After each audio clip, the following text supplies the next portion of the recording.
A well-regulated militia was essential in the 1700s. People who lived on the frontier never knew what to expect.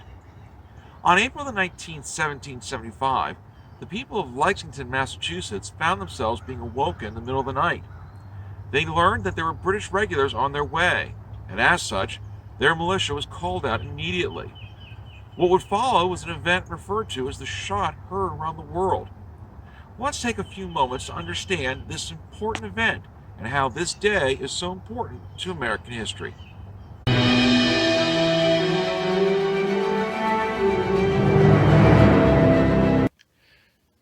It was in February of 1775 that George III declared there was a state of rebellion in the colonies.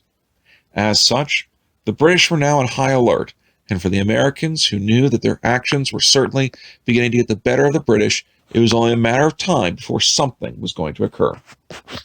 For General Gage, he was ordered by the British monarchy to find the arms, munitions, and leaders of the rebellion. And after 7 years of occupation in the city of Boston, any movement of British soldiers became commonplace, and if there was new activity, almost immediately an alarm would be sounded amongst the American colonists. It was as if everyone was itching for a war, and yet nobody knew who would actually begin it.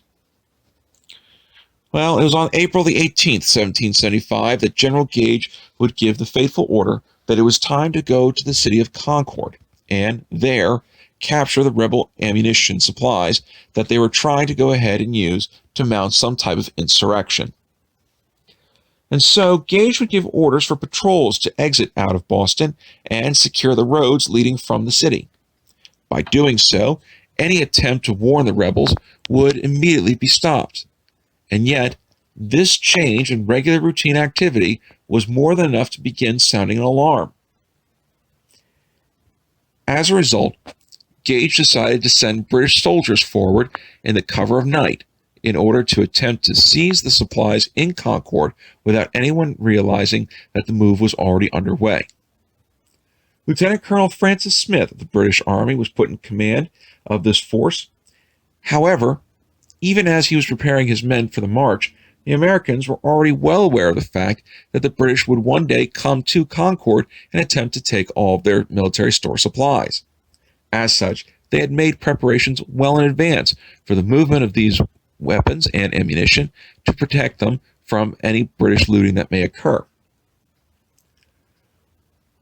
When the British did leave Boston, Paul Revere and other riders began to spread the word throughout the countryside.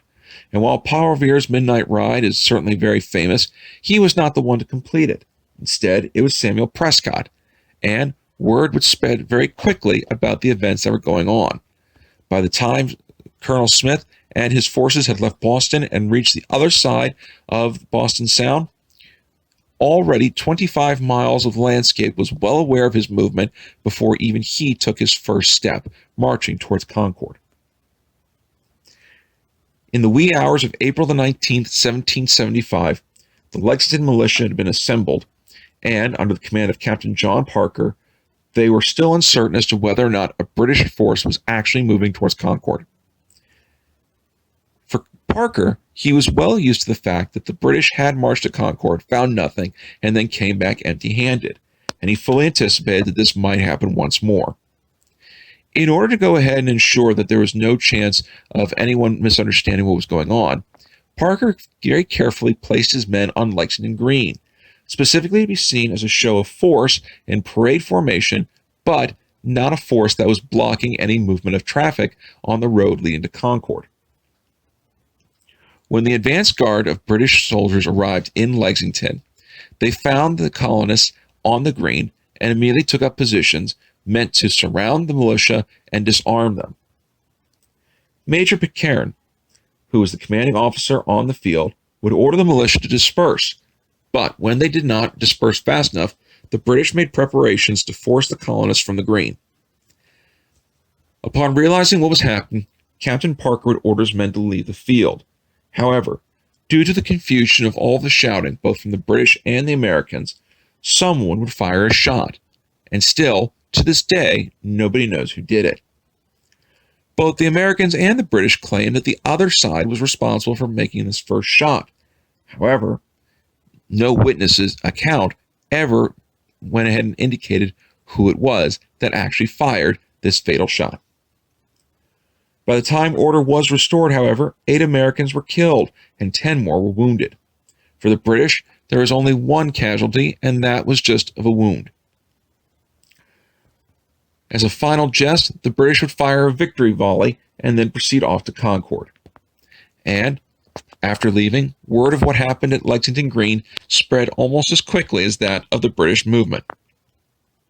As a result, the first shot for the War of Independence was fired, and the words Captain Parker had said to his men became ever clearer. He had said, "Stand your ground. Don't fire unless fired upon, but if they mean to have a war, let it begin here."